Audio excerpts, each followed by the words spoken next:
Good morning everyone. નમસ્કાર વિદ્યાર્થી મિત્રો, આપ સૌ કુશળ મંગળ હશો. ધોરણ 12 કોમ્પ્યુટરમાં અત્યારે આપણે 7મું લેશન ચાલુ રહ્યું છે. 7મા લેશનના 3 થી 4 સેશન આપણે કમ્પ્લીટ પણ કરેલા છે. આજના આ સેશનમાં આપણે ઇન્ક્રીમેન્ટ અને ડિક્રીમેન્ટ પ્રક્રિયક એટલે કે ઇન્ક્રીમેન્ટ અને ડિક્રીમેન્ટ ઓપરેટર્સ થી ચાલુ કરવાનું રહેશે.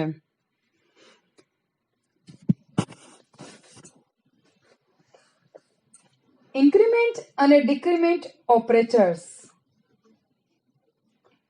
એક પદી પ્રક્રિયક માઇનસ માઇનસ અને પ્લસ પ્લસ ને અનુક્રમે ડિક્રીમેન્ટ અને ઇન્ક્રીમેન્ટ ઓપરેટર તરીકે ઓળખવામાં આવે છે. માઇનસ માઇનસ પ્રક્રિયક ચલમાંથી એક બાદ કરે છે, જ્યારે પ્લસ પ્લસ પ્રક્રિયક ચલમાં એક નો ઉમેરો કરે છે. આ ઓપરેટર્સ કોઈપણ પ્રકારના પૂર્ણાંક ચલ અને CHAR પ્રકારના ચલ ઉપર પણ ઉપયોગ કરી શકાય છે. જો P એ પૂર્ણાંક ચલ હોય તો આપણે P plus plus plus plus P P minus minus minus minus P નો ઉપયોગ એક એક્સપ્રેશન તરીકે અથવા કોઈ મોટી એક્સપ્રેશનના ભાગ તરીકે પણ કરી શકાય છે. જ્યારે વેરિયેબલના નામની પાછળ પ્લસ પ્લસ અથવા તો માઇનસ માઇનસ ઓપરેટરનો ઉપયોગ થાય ત્યારે તેને પોસ્ટ ઇન્ક્રીમેન્ટ અથવા તો પોસ્ટ ડિક્રીમેન્ટ કહેવાય છે. વેરિયેબલના નામની પાછળ ઉપયોગ થાય તો પોસ્ટ કહેવાય. આવા સંજોગોમાં પદાવલીની ગણતરી કરતા સમયે ચલની જૂની કિંમત વાપરવામાં આવે છે અને ત્યારબાદ ચલની કિંમત વધારવામાં કે ઘટાડવામાં આવે છે. For example, P equal to 3, Q equal to 4 plus P plus plus semicolon. અહીં પદાવલીની જમણી બાજુની ગણતરી કરતા સમયે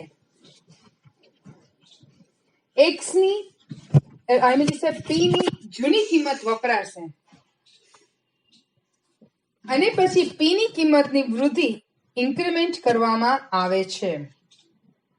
આથી આપણને પરિણામ P ની કિંમત 4 અને Q ની કિંમત 7 જોવા મળે છે. જ્યારે ચલના નામની પહેલા પ્લસ પ્લસ અથવા તો માઇનસ માઇનસ ઓપરેટરનો ઉપયોગ થાય ત્યારે તેને પ્રી ઇન્ક્રીમેન્ટ અથવા પ્રી ડિક્રીમેન્ટ કહેવાય છે. ચલની આગળ આવે તો પ્રી અને ચલની પાછળ આવે તો પોસ્ટ કહેવાય. આ કિસ્સામાં ચલની કિંમત પહેલા વધારવામાં કે ઘટાડવામાં આવે છે અને તે પછી આ નવી કિંમત પદાવલીની ગણતરીમાં લેવામાં આવે છે. For example, P equal to 3, Q equal to R plus plus plus P. અહીં P ની કિંમત પ્રથમ વધારવામાં આવે છે અને ત્યાર પછી એ નવી કિંમતનો ઉપયોગ પદાવલીની જમણી બાજુની ગણતરીમાં થાય છે. આથી P ની કિંમત 4 અને Q ની કિંમત 8 થશે. જ્યારે આ પ્રક્રિયક એટલે કે ઓપરેટર ફક્ત એક જ પદના વિધાનમાં વાપરવામાં આવે છે ત્યારે ચલની પહેલા કે પછીમાં કોઈ તફાવત રહેતો નથી. For example, x plus space plus plus semicolon અને પ્લસ પ્લસ x સેમિકોલન આ બંને વિધાનો સ્ટેન્ડ અલોન સ્ટેટમેન્ટ કહેવાય. ત્યાર પછી નું પ્રક્રિયક આવે છે તુલનાત્મક પ્રક્રિયક, કમ્પેરિઝન ઓપરેટર્સ. તુલનાત્મક પ્રક્રિયક એટલે કે કમ્પેરિઝન ઓપરેટર્સને સંબંધાત્મક પ્રક્રિયક એટલે કે રિલેશનલ ઓપરેટર્સ તરીકે પણ ઓળખવામાં આવે છે.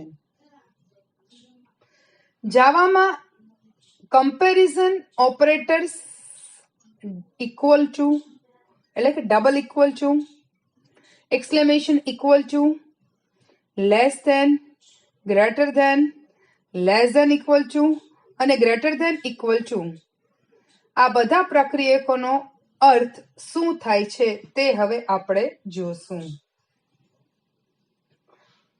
આપણે ઓપેરેન્ટ સાથે કમ્પેરિઝન ઓપરેટરનો ઉપયોગ કરશું અને તેનો મીનિંગ શું થાય છે એ જોશું. A ઇક્વલ ટુ બી એટલે કે A અને B સમાન છે. A exclamation equal to B, A અને B સમાન નથી. એક્સક્લેમેશન ઇક્વલ ટુ ની સાઇન નોટ દર્શાવવા માટે થાય છે. A less than B, A B કરતા નાનો છે.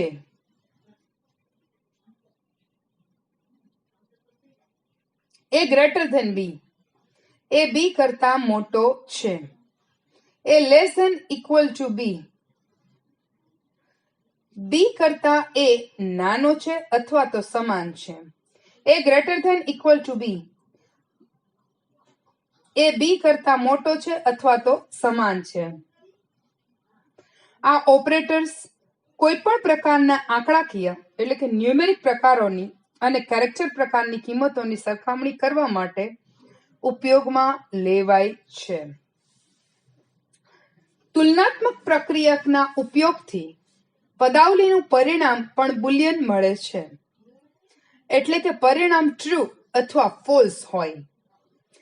આથી આવી પદાવલીઓ બુલિયન કિંમત ધરાવતી પદાવલી બુલિયન વેરિયેબલ એક્સપ્રેશન તરીકે પણ ઓળખવામાં આવે છે.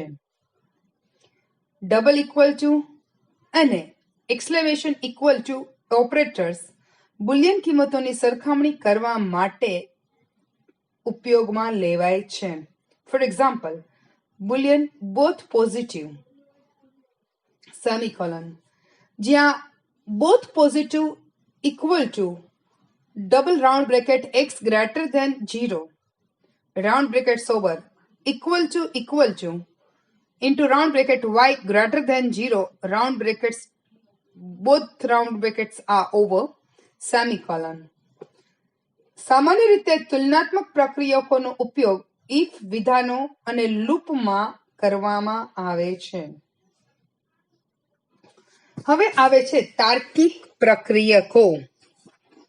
એટલે કે તાર્કિક પ્રક્રિયકો એટલે કે લોજિકલ ઓપરેટર્સ. તાર્કિક પ્રક્રિયકોને બુલિયન ઓપરેટર્સ પણ કહેવાય છે. કારણ કે તે બુલિયન પ્રકારના સંકાર્ય એટલે કે ઓપેરન્ડ ઉપર કાર્ય કરતા હોય છે. જાવામાં એન્ડ, ઓર, XOR અને નોટ જેવા 4 તાર્કિક પ્રક્રિયકોનો ઉપયોગ થાય છે. અગેન રિપીટ કરું છું, જાવામાં 4 તાર્કિક પ્રક્રિયાઓ હોય છે: એન્ડ, ઓર, XOR અને નોટ. તેને અનુક્રમે $M%, કોમા એટલે કે એન્ડ માટે $M% સાઇનનો ઉપયોગ થાય છે ઓપરેટર્સનો. ઓર માટે 2 પાઇપની નિશાનીનો ઉપયોગ થાય છે. XOR માટે કેરેટની સાઇનનો ઉપયોગ થાય છે અને નોટ માટે એક્સક્લેમેશન સાઇનનો ઉપયોગ થાય છે. લોજિકલ એન્ડ કાર્ય માટે 2 બુલિયન કિંમતોને જોડવા માટે બુલિયન પ્રક્રિયક $N% વપરાય છે. પદાવલી $M% and 2 વખત B નું પરિણામ ટ્રુ છે માત્ર જ્યારે બંને સંકાર્ય A અને B હોય. ફોર એક્ઝામ્પલ, જો બંને x = 0 અને y ઇક્વલ ટુ 0 હોય તો જ into round bracket x equal to 0 round brackets over double m% into round bracket y equal to 0 ની કિંમત ટ્રુ મળે છે.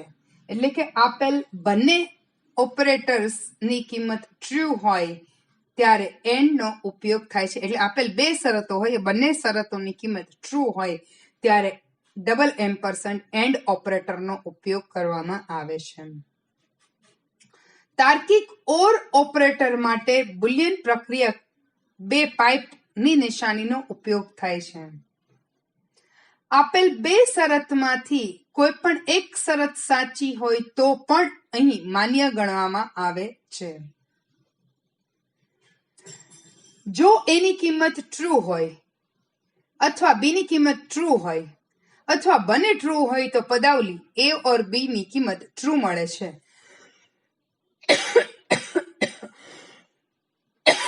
એટલે કે x ઇક્વલ ટુ 0 અથવા y ઇક્વલ ટુ 0 હોય અથવા x ઇક્વલ ટુ 0 અને y ઇક્વલ ટુ 0 હોય તો કિંમત ટ્રુ મળે છે. For example into round brackets x equal to 0 round brackets over pipe બે પાઇપ રાઉન્ડ બ્રેકેટ્સ માં y equal to 0 ની કિંમત ટ્રુ મળે છે.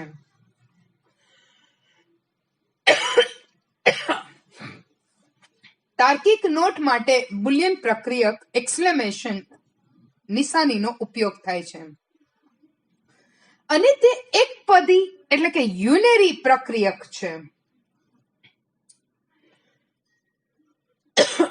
તેનું પરિણામ કોમ્પ્લિમેન્ટ પૂરક સ્વરૂપે જોવા મળે છે. જો સંકાર્ય ટ્રુ હોય તો પરિણામ ફોલ્સ મળે અને એથી વિપરીત રીતે પણ. ત્યાર પછી આવે છે તાર્કિક XOR. તાર્કિક કાર્ય માટે XOR પ્રક્રિયક એટલે કે કેરેટની નિશાનીનો ઉપયોગ થાય છે. તે તેના પ્રક્રિયકો અલગ અલગ હોય તો જ ટ્રુ કિંમત પરત કરે છે, અધરવાઇઝ ફોલ્સ કિંમત પરત કરે છે. આથી જ્યારે બંને સંકાર્ય એટલે કે ઓપેરેન્ડની એક સમાન બુલિયન કિંમત હોય ત્યારે પરિણામ ફોલ્સમાં જોવા મળે છે. For example x equal to 0 caret y equal to 0 ની કિંમત ટ્રુ મળશે જો x અથવા y માંથી ફક્ત એકની કિંમત શૂન્ય હોય તો. એના પછીનો નવો ટોપિક આવે છે શોર્ટ સર્કિટિંગ.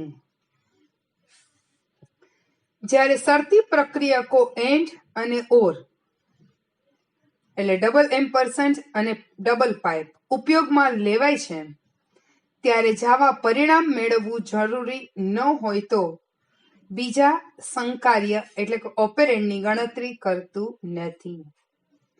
જો ડબલ m% ના કિસ્સામાં પહેલું સંકાર્ય ફોલ્સ હોય તો બીજા સંકાર્યની ગણતરી કરવાની જરૂર નથી. એ જ પ્રમાણે ડબલ પાઇપના કિસ્સામાં જો પહેલું સંકાર્ય ટ્રુ હોય તો બીજા સંકાર્યની એટલે કે ઓપેરેન્ડની ગણતરી કરવાની જરૂર રહેતી નથી. ફોર એક્ઝામ્પલ પદાવલી into round brackets x exclamation equal to 0 m% double m% into round brackets y open x greater than 1 લેવાના. જો x ની કિંમત શૂન્ય હોય તો આપેલ પદાવલીમાં x exclamation equal to 0 ભાગની કિંમત ફોલ્સ થશે. આપણે જાણીએ છીએ કે તાર્કિક પ્રક્રિયક ડબલ m% નું પરિણામ ફોલ્સ મળશે.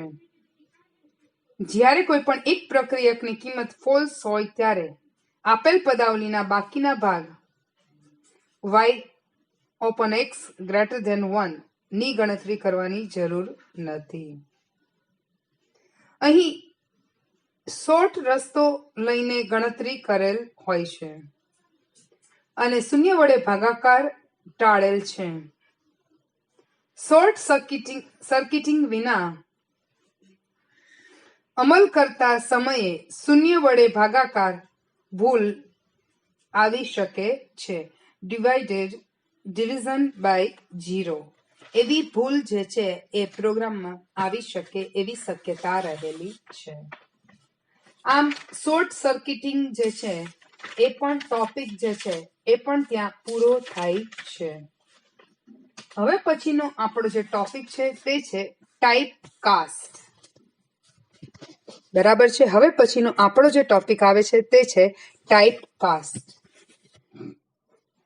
ઘણી વખત આપણે ફરજિયાત ચોક્કસ ડેટા પ્રકારની કિંમતોનું રૂપાંતર બીજા ડેટા ટાઈપની કિંમતમાં કરવું પડતું હોય છે.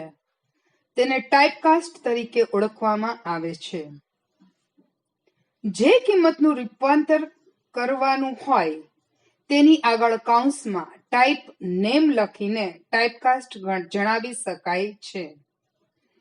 તેનું સ્વરૂપ ડેટા ટાઈપ એક્સપ્રેશન હોય છે. For example, INTA short B, A equal to 17, B equal to shorts round brackets માં અને A semicolon. અહીં ચલ એનું ટાઈપકાસ્ટ વાપરીને શોર્ટ પ્રકારની કિંમતથી ચોક્કસપણે રૂપાંતર કરેલ છે. સહચારિતા કે એસોસિએટિવિટી. હવેનો ટોપિક છે એસોસિએટિવિટી. જ્યારે પદાવલીમાં એક સમાન પ્રિસિડન્સ ધરાવતા બે ઓપરેટર હોય ત્યારે પદાવલીની ગણતરી તેના એસોસિએટિવિટી પ્રમાણે થાય છે. એસોસિએટિવિટી કઈ દિશામાં ડાબી બાજુથી જમણી બાજુ અથવા જમણી બાજુથી ડાબી બાજુ કાર્ય કરવાનું છે તે નક્કી કરે છે. મોટાભાગના કિસ્સાઓમાં એસોસિએટિવિટી ડાબી બાજુથી જમણી બાજુ હોય છે. એકપદી કાર્યો અને અસાઇનમેન્ટમાં તે જમણી બાજુથી ડાબી બાજુ હોય છે. હવે પ્રક્રિયકોની યાદી આપણે જોવાની છે.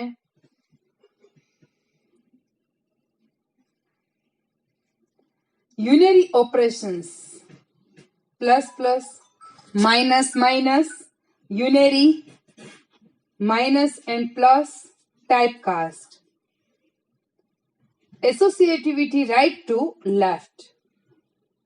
Multiplication division. Asterisk, question mark, percentage. Left to right. Modulus. પછી આવે છે એડિશન અને સબટ્રેક્શન, પ્લસ અને minus. Left to right. Relational operators less than greater than, less than equal to, greater than equal to. Left to right. Relational operator equal to, not equal to. Left to right. Logical logical and double ampersand left to right. Logical or double pipe left to right.